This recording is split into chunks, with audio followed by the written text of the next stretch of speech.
হে ওট ভাই আছে দেখতে পাচ্ছিস না? এক্ষেত্রে উঠবো কেন? ওই জায়গায় জায়গা রয়েছে, ওরা বসতে পারতেছেন না? তোরা সরে বসতে পাচ্ছিস না? তোরা মনে হয় বাইরে চিনিস নে। চিনি, তা কি হয়েছে?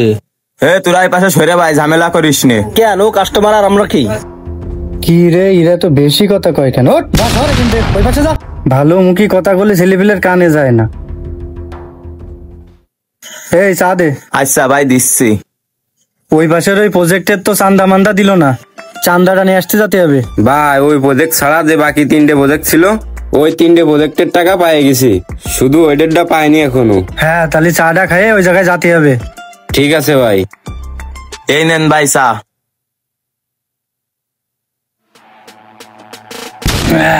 এই কি চা বানাইছিস? চা এত চিনি কম কেন? আচ্ছা ভাই দেন, চিনি দিচ্ছি। না, তোর চিনি দেওয়া লাগবে না, আর নেক্সট টাইম চা ভালো করে দিবি, মনে থাকে জানো। এই চল। কোনদিন যদি ওকে দুটোরে বাটে পাই, সেদিনকে এরা দুটো ঠিক পাবে।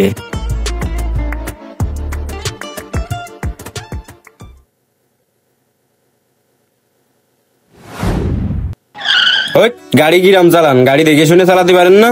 গাড়ি কিরাম চালাই মানে? আমি তো আমার রাস্তা দিয়ে যাচ্ছি, আমি তো ঠিক রাস্তা দিয়ে যাচ্ছি। ঠিক রাস্তাতে যাচ্ছি মানে? রাস্তা তুমি চেনো, কোনটা সঠিক কোনটা বেঠিক? না আমি চেনবো কেন? তুমি তো বয়সে আমার মেলা বড়, তুমি ভালো চেনো রাস্তা। বুড়ো মানুষ রাস্তা দেখো না ঠিকঠাক, এইবার তো চশমা বেরে আসবা। এই তুই যা, ফা বকার সময় নেই। ছেলেবেলে সব বিয়া দব হয়ে গেছে, মুরব্বী মানুষের সাথে কিরাম কথা কোথায় এটাও শিক্ষা পায়নি। এ ভাই, এ দাঁড়া, এ ভাই দাঁড়াতি করলাম না তোকে। কচ্ছি তোরা গাড়ি চালাস না আর কি মারিস? তুই তো আরেক টলি আমার লাগাই দিলি পিছনে। এ তোর কাছ থেকে গাড়ি চালানো শিখতে হবে। গাড়ি চালানো আমার কাছ থেকে তো শিখা লাগবে না। তুই যে গাড়িটা চালাচ্ছিস, তা গাড়ি কিরকম চালানো কয়? এই গাড়ি যেরকম ভালো লাগবে সেরকম চালাবো আমরা, তোর সমস্যা কি? সমস্যা আমার নাতে কার? তুই তো আরেক টলি আমার পিছনে মেরে দিচ্ছিলি, ক্ষতিটা কার হইতো? আমার হইতো না তোর হইতো? এই তুই এত টোনে টোনে কথা করছিস কেন? তোর বাড়ি কোনে, চিনিস আমাকে? কেন তোকে চিনতে হবে কেন?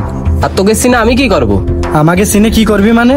এই এলাকায় থাকতে হলে আমাকে চিনতে হবে। এই এলাকার মুরব্বীরাও আমাদের সামনে কোনোদিন কথা কয় না। আমরা রাস্তায় বেরোলি এই এলাকার ছোট বড় সবাই আমাদের সম্মান দিয়ে কথা বলে।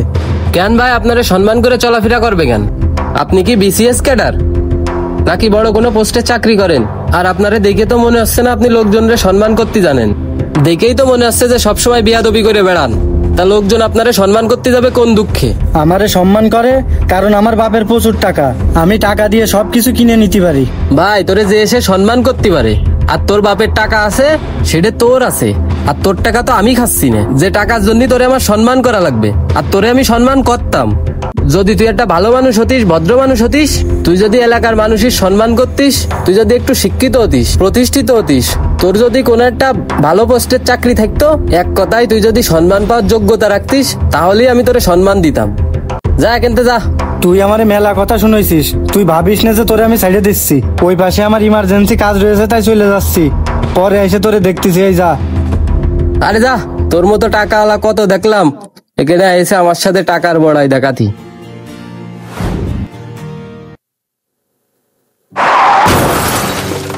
কি এখন কিরকম লাগতেছে? একটু আগে তো খুব বাপ মারতিলে।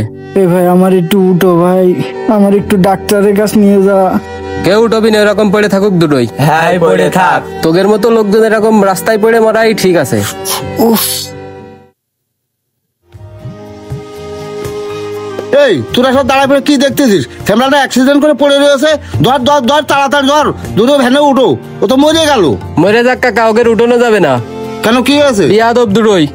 কাকা আমার একটু বাঁচান, কাকা আমারে উঠোন। আরে কি ব্যাপার, তোমরা সবাই মিলে ধরো ধরো, ধরে আমার ভ্যানে উঠোই দাও, আমি হাসপাতালে নিয়ে যাচ্ছি। না কাকা, ওর উঠোনো যাবে না, ও বিয়াদব। বাপের টাকা আছে তো ভাব মেরে বেড়ায়, কারো সম্মানও দেয় না, মানুষে মানুষ বলে মনে করে না। ও যেরকম পড়ে আছে ওরকম পড়ে থেকে মরুক। আরে বাবু, বিয়া দোফায় আর যাওয়াই ওই গে, বিপদের সময় মানুষের সাহায্য করতে হয়। ওরা যদি এখন আমরা সাহায্য না করি, তাহলে ওরা আর আমাদের মধ্যে পার্থক্য কি থাকলো? যাই হোক তাড়াতাড়ি ধরো, ফ্যামিলিটার অবস্থা খুব খারাপ, তাড়াতাড়ি হাসপাতালে নিতে হবে, তাড়াতাড়ি সবাই মিলে ধরে আমার ভ্যানে উঠে যাও। আচ্ছা তাহলে সবাই মিলে ধরে তাহলে ভ্যানে উঠোই দে। আমাদের আশেপাশে সামর্থ্যবান এমন অনেক মানুষ আছে যারা মানুষকে মানুষ বলে মনে করে না, কাউকে সম্মান করতে জানে না। তো এই সামর্থ্যবান লোকদের উদ্দেশ্যে একটা কথা বলি, বিপদ কিন্তু বলে কয়ে আসে না। আপনি কোন সময় বিপদে পড়বেন, কে আপনার উপকারে আসবে, এটা কিন্তু আপনি বলতে পারবেন না। তাই সময় থাকতে মানুষকে মানুষ মনে করুন, আর ছোট বড় সবাইকেই সম্মান করুন। আশা করি ভিডিওটি দ্বারা কি বোঝানো হয়েছে সবাই বুঝতে পেরেছেন। ভিডিওটি ভালো লাগলে সবাই শেয়ার করবেন। ধন্যবাদ। আল্লাহ হাফেজ।